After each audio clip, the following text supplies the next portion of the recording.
শুধুমাত্র ভুল ঠিকানার কারণে ৬ বছর ধরে জেলবন্দি নলিনী। জামিন মঞ্জুর হয়েছিল ২০১৮ সালে। ঠিকানা ভুল থাকায় জেল থেকে বেরোতে পারেনি। প্রায় ৬ বছর পর ২০২৪ সালের ৬ ডিসেম্বর মেদিনীপুর মহিলা সংশোধনাগার থেকে জামিনে মুক্ত হলেন ঝাড়খণ্ডের মানসিক ভারসাম্যহীন মহিলা নলিনী চৌধুরী। প্রসঙ্গত ২০১৭ সালে ঝাড়খণ্ডের পালামৌ জেলার বাসিন্দা মানসিক ভারসাম্যহীন নলিনী চৌধুরী ভুল করে ঢুকে পড়েন পশ্চিম মেদিনীপুরের কলাইকুণ্ডা এয়ারবেস বা কলাইকুণ্ডা বিমান ঘাঁটি এয়ারফোর্স স্টেশনে। হাই অ্যালার্ট জোন হওয়ায় ওই এলাকায় সর্বসাধারণের প্রবেশ নিষিদ্ধ। ফলে খড়গপুর গ্রামীণ থানার তরফে মানসিক ভারসাম্যহীন নলিনী চৌধুরীকে গ্রেপ্তার করা হয়। সেই সঙ্গে দেশের নিরাপত্তার সঙ্গে যুক্ত ওই হাই অ্যালার্ট জোনে ঢুকে পড়ার অপরাধে IPS 447 IOC 7 প্রভৃতি ধারায় মামলা রুজু করা হয়। তবে মহিলা মানসিক ভারসাম্যহীন হওয়ায় পশ্চিম মেদিনীপুর জেলা আইনি পরিষেবা কর্তৃপক্ষের সহায়তায় ২০১৮ সালে তার জামিন হয়ে যায়। কিন্তু পুলিশের তদন্তে তার নাম ও ঠিকানা ভুল রেকর্ড করা হয়। ঝাড়খণ্ডের বাসিন্দা হলেও তার ঠিকানা উত্তরপ্রদেশ দেওয়া হয় আদালতের কাছে। নাম নিয়েও সামান্য বিভ্রান্তির সৃষ্টি হয়। এই কারণে জামিনের কাগজপত্র ভুল ঠিকানায় পৌঁছতে থাকে। ফলে সেখান থেকে কোনো প্রত্যুত্তর আসে না। ফলে ২০১৮ সালে জামিনে মুক্ত হওয়ার কথা থাকলেও বছরের পর বছর জেলেই কাটাতে হয় নলিনীর। তার স্থান হয় মেদিনীপুর মহিলা সংশোধনাগারে। এদিকে জাতীয় আইনি পরিষেবা কর্তৃপক্ষ বা নালসার তরফে সম্প্রতি সারা দেশের ১০৪ জন বন্দীকে মুক্তি দেওয়ার বিষয়ে উদ্যোগ নেওয়া হয়। সেই তালিকাতে নাম ছিল পশ্চিমবঙ্গের পশ্চিম মেদিনীপুর জেলার মেদিনীপুর মহিলা সংশোধনাগারে বন্দী নলিনী চৌধুরী। অন্যদিকে জেলা আইনি পরিষেবা কর্তৃপক্ষের নবনিযুক্ত সচিব শাহিদ পারভেজ গত নভেম্বর মাসে মেদিনীপুর মহিলা সংশোধনাগারে গিয়ে নলিনী চৌধুরীর সঙ্গে সাক্ষাৎ করার পর তার প্রকৃত ঠিকানা উদ্ধার করতে সক্ষম হন। নলিনী দেবী DLSA ওর সচিবকে যে ঠিকানা বলেন তা থেকে ঝাড়খণ্ডের পালামৌ জেলার একটি ঠিকানা উদ্ধার হয়। এরপরই পালামৌ জেলার চয়নপুর থানার সঙ্গে যোগাযোগ করে জেলা আইনি পরিষেবা কর্তৃপক্ষ নলিনী দেবীর পরিবারের সঙ্গে যোগাযোগ করতে সক্ষম হয়। গত ১ মাস ধরে সমস্ত বিষয় নিশ্চিত হওয়ার পর বৃহস্পতিবার নলিনী দেবীর স্বামী, ভাই, মেয়ে, জামাই সহ পরিবারের সদস্যরা মেদিনীপুর শহরে পৌঁছন। তারা সমস্ত কাগজপত্র আদালতে জমা দেন। শুক্রবার জেলা আইনি পরিষেবা কর্তৃপক্ষের সহায়তায় ৭ বছর পর মেদিনীপুর মহিলা সংশোধনাগার থেকে জামিনে মুক্ত হলেন নলিনী দেবী। গাফিলতি বলতে যেটা এফআইআর হয়েছিল সেখানে যে অ্যাড্রেস মেনশন ছিল সেটার সঙ্গে আমাদের কেউ বাড়ির লোকও যোগাযোগ করতে পারেনি বা কিছু। তারপরে পরবর্তীকালে ওইটাই গাফিলতি বলা যেতে পারে যে এফআইআর যেটা পুলিশ যেটা এফআইআর স্প্লিট করার সময় অ্যাড্রেস লিখে পাঠিয়েছিল।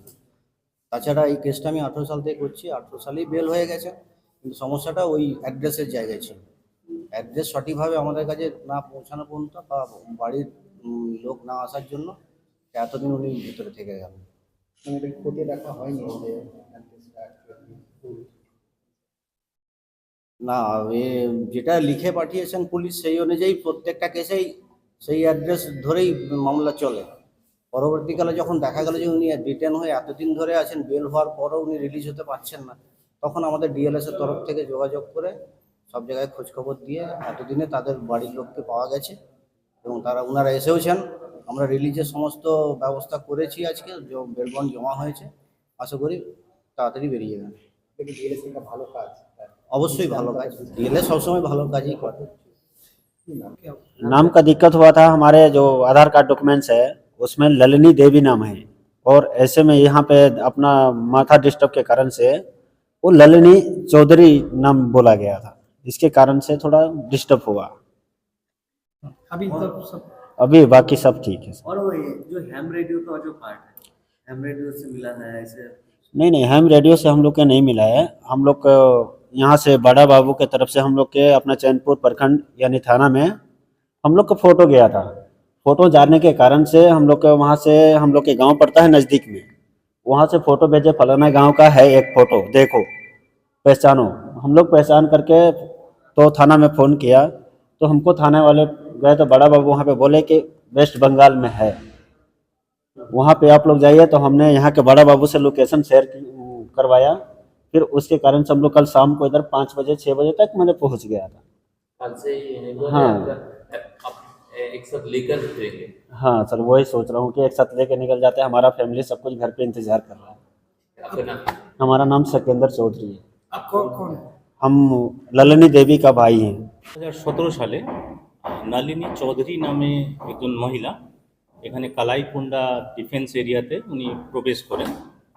তার ফলে খড়গপুর লোকাল পিএস ওনার বিরুদ্ধে 447 ইন্ডিয়ান পেনাল কোড আর 7 ধারা ইন্ডিয়ান অফিসিয়াল সিক্রেটস অ্যাক্টে মামলা রুজু করে।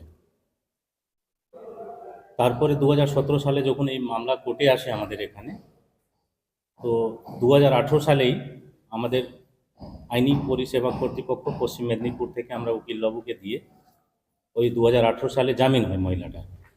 কিন্তু মামলা করার সময় মহিলাটার যে ঠিকানা ছিল ওখানে উত্তরপ্রদেশ মেনশন ছিল, ফলে আর বেল বন্ড ফার্নিশ করতে পারছিলাম না আমরা। গত 7 বছর ধরে আমাদের তো অফিস তরফ থেকে সমস্ত স্টাফ, প্রিভিয়াস যারা সচিব ছিলেন চেষ্টা করতেন, এবং জেলের কর্তৃপক্ষ থেকেও, কারেকশন হোম থেকেও চেষ্টা হতো, কিন্তু সমস্ত করেসপন্ডেন্স যেটা আছে চিঠিপত্র উত্তরপ্রদেশ ঠিকানাতে যেত, ফলে ওখান থেকে আমরা কোনো রিপ্লাই পেতাম না। তো আমরা বেল বন্ড ফার্নিশ করতে পারিনি। আমি এই অফিসে 2 মাস আগে সচিব হিসাবে জয়েন করেছি। তো আমি গত মাসে নভেম্বর মাসে 5 তারিখে নলিনী চৌধুরীর সাথে লকআপে দেখা করি প্রোডাকশন অ্যাক্টিভিটি। তো দেখা করার পরে ওনার সাথে 10 মিনিট কথা বললাম। 10 মিনিট কথা বলার পরে উনি নিজের নাম, নিজের স্বামীর নাম এখানে বসে আছেন লালজি চৌধুরী, উনি কোন গ্রামে থাকেন, কোন পোস্ট অফিস, কোন থানাতে ওনার বাড়ি, সব কিছুই আমাকে বললেন। তো সঙ্গে সঙ্গে আমি ওনাকে অ্যাড্রেসগুলো আমি গুগলে ভেরিফাই করে দেখতে পারি যে এটা ঝাড়খণ্ডের অ্যাড্রেস পড়ছে, উত্তরপ্রদেশে নয়। সঙ্গে সঙ্গে আমি আমাদের কারেকশনাল হোমে ওয়েলফেয়ার অফিসার অনিরুদ্ধ ঘোষ মহাশয়কে ফোন করি, বললাম কি একটু মনে হয় কোথাও ভুল হচ্ছে, এটা উত্তরপ্রদেশ হবে না, আমরা চেষ্টা করি একটু ঝাড়খণ্ডে এই অ্যাড্রেসটাকে বার করতে।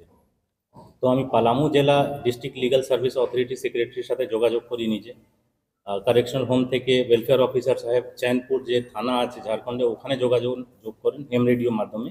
তো আমরা 2 দিক থেকে খবর পেয়ে জানতে পারি, ওনাদের ছবিগুলো আমাদের কাছে আসে যে ওনাদের অ্যাড্রেসটা চैनपुर থানার আন্ডারে ঝাড়খণ্ডে পালামু জেলাতে পড়ছে। তারপরে আমরা দুদিকেই থানা আর পালামু জেলা আইনি পরিষেবা কর্তৃপক্ষ থেকে ভেরিফিকেশন হওয়ার পরে আমরা সিদ্ধান্ত নিই জেলের কর্তৃপক্ষ আর আমরা যে এবার ওনাদের ফ্যামিলি মেম্বারকে ডাকি।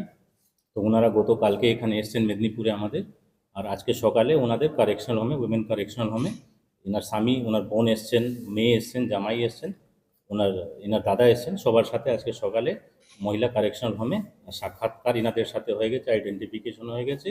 আর আমাদের অফিসের যারা আইনি পরিষেবা কর্তৃপক্ষ থেকে যিনি উকিলবাবু রয়েছেন ওনার মাধ্যমে আজকে পিটিশন করে আমরা 2 জন জামিনদাতা রয়েছেন, রেজিস্টার্ড ল ক্লার্ক, 2000 টাকা করে 2টো সিউরিটি ছিল জামিনের কন্ডিশন, ওটাকে আজকে আমরা জমা দিয়ে দিয়েছি। কিছুক্ষণের মধ্যে হয়তো আশা করছি নলিনী চৌধুরী আজকে এখান থেকে বেরিয়ে যাবেন। আর নলিনী চৌধুরীকে বার করার জন্য আমাদের নালসা রিভিউ কমিটি গাইডলাইনও ছিল এখানে, national legal services authority guideline. এর মধ্যে 104 জনের নাম আছে পুরো ইন্ডিয়াতে, তার মধ্যে একজন নলিনী চৌধুরী রয়েছে। এটা এটা যেটা প্রথমেই বলবো যে খড়গপুর লোকাল পিএস থেকে মামলা রুজু হলো, যে তথ্যগুলো উঠে আসলো ওই ঠিকানাটা উত্তরপ্রদেশ লেখা ছিল। ফলে জামিন পাওয়ার পরে 2018 সাল থেকে যত যোগাযোগ হচ্ছিল উত্তরপ্রদেশ পাঠানো হচ্ছিল ঠিকানাতে, ফলে আমরা কোনো রেসপন্স পাচ্ছিলাম না, আমরা হোক বা কারেকশনাল হোমের থেকেও কোনো রিপ্লাই আসছিল না। সাধারণতভাবে যেহেতু ওনার ঠিকানা ঝাড়খণ্ডে পড়ছিল, তো উত্তরপ্রদেশ কি কারণে উনি ধরা পড়েছেন বা কি কারণে নিয়ে গেছে খড়গপুর, যেটা আগে বললাম, এটা উনি খড়গপুরে কালাইকুন্ডা যে ডিফেন্স এরিয়া আছে ওখানে প্রবেশ করে গেছিলেন। ওটা তো হাই অ্যালার্ট জোন থাকে ডিফেন্সের পুরো, তো ওই এলাকাতে উনি ঢুকে গেছিলেন, সেই জন্যে খড়গপুর লোকাল পিএস ওনাকে এই মামলা দিয়েছে। ইউপিএ মামলা ছিল না, ইউপিএ মামলা পরে দেওয়া হয়েছে? না, কোনো ইউপিএন নেই। 447 ইন্ডিয়ান পেনাল কোড আর 7 ধারা ইন্ডিয়ান অফিসিয়াল সিক্রেটস অ্যাক্টের মামলা, যেখানে 3 বছরের সাজা আর ফাইন অথবা দুটোই হতে পারে, এরকম প্রাবধান। আপনার এই কাজটা কত দিনে শেষ করবেন? আমি এই কাজটা আজকে 1 মাস হলো। আমি গত মাসে 5 তারিখে জানতে পেরেছি ওনার ঠিকানা ঝাড়খণ্ড হতে পারে।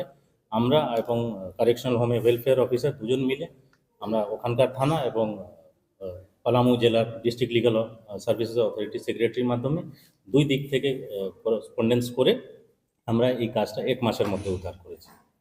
বিনা কারণে যে 8-7 বছর তৈরি হলেন, এটা কার ফল্ট? মানে এটা কি আরো সচেতন হওয়া উচিত? কার ফল্ট বলবো না, দেখুন এটা একটু বলবো, যদি মামলা করার সময় যখন এফআইআর হচ্ছে একটু যে ডিটেলগুলো ফর্মাল এফআইআর এ ফিল আপ করা হচ্ছে অথবা যে ভিকটিম থেকে যে ঠিকানাগুলো জানা হচ্ছে, এটাকে যদি সঠিকভাবে তখনই ভেরিফাই একটু করে নেওয়া হয় সময় নিয়ে, তাহলে আশা করি এরকম ভুল বা মানব অধিকার যেটা হানি হয়েছে 7 বছর, এটাকে আমরা রক্ষা করতে পারি কোথাও তো একটা গিয়ে সে তার বিচার পেল না এতদিন ধরে।